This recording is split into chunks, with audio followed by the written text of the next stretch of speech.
आज हम बात करने वाले हैं नेट और जेआरएफ के लिए, नेट जेआरएफ और पीएचडी के लिए जो है फर्स्ट पेपर कौन सा बढ़िया होता है।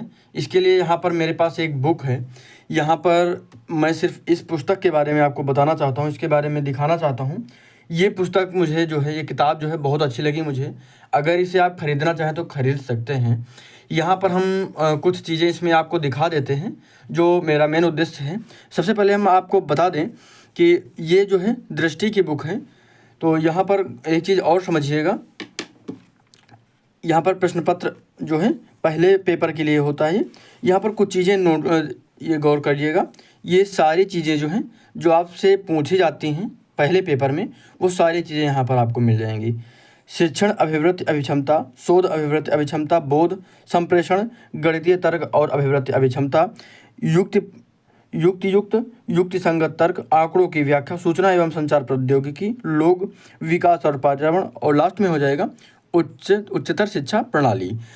और सबसे बड़ी बात है, इसमें जो है 30 प्रश्न पत्रों का संग्रह भी दिया गया है और ये 5वां संस्करण है। आप चाहे तो 6वां खरीद सकते हैं, आ चुका है मार्केट में।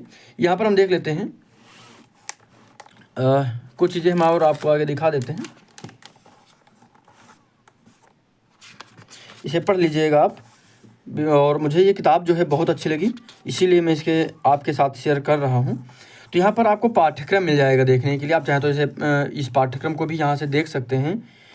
तो इसमें बेसिक से और सारी चीज़ें आपको देखने के लिए मिल जाएंगी। अगर इसे आप पढ़ते हैं तो आपको बहुत हेल्प मिलने वाली है इससे। तो यहाँ पर सारी चीज़ें आपको मिल जाएंगी इकाई के रूप में, इकाई 1, इकाई 2। यहाँ पर अगर हम इकाई 1 की बात करें तो शिक्षण अभिवृत्ति अभिक्षमता, और इकाई 2 की बात करें तो शोध अभिवृत्ति अभिक्षमता, इकाई 3 में बोध आपको मिल जाएगा।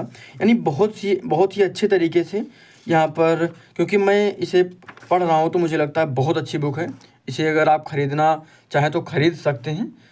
तो यहाँ पर आपको सारी चीज़ें मिल जाएंगी और यहाँ पर कौन से पेज पर कौन सी इकाई है ये आपको देखने के लिए मिल जाएगी, और यहाँ से इसकी शुरुआत हो जाएगी। कुछ चीज़ें मैं आपको दिखा देता हूँ, बाकी अगर इसे आप ख़रीदना चाहें तो ख़रीद सकते हैं। अगर आप ख़रीदना चाहें तो इसे ख़रीद सकते हैं। मुझे लगता है बहुत ही आसान और सरल शब्दों में से समझ सकते हैं आप जो चीज़ें इसमें लिखी हैं। यानी कहने का मतलब, अगर पहली बार आप नेट का पेपर या जेआरएफ का पेपर दे रहे हैं तो ये आपके लिए बहुत अच्छी किताब साबित हो सकती है। तो मुझे लगता है इसे आप ख़रीद सकते हैं। चलिए, तो ये मेरा मेन उद्देश्य था कि इसे आपको बताना।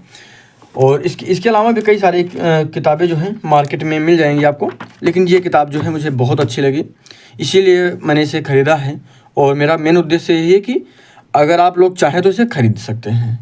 बाकी ये पेपर फर्स्ट के लिए है। पेपर सेकंड जो है आपका सब्जेक्टिव पेपर होता है। तो आपका जो सब्जेक्ट है, यानी जिस सब्जेक्ट से आपने एमए किया है, वह जो है उसके रिलेटेड मैं एक वीडियो कल बताने वाला हूं, तो वो भी आप चाहें तो देख सकते हैं। चैनल को सब्सक्राइब जरूर करिएगा।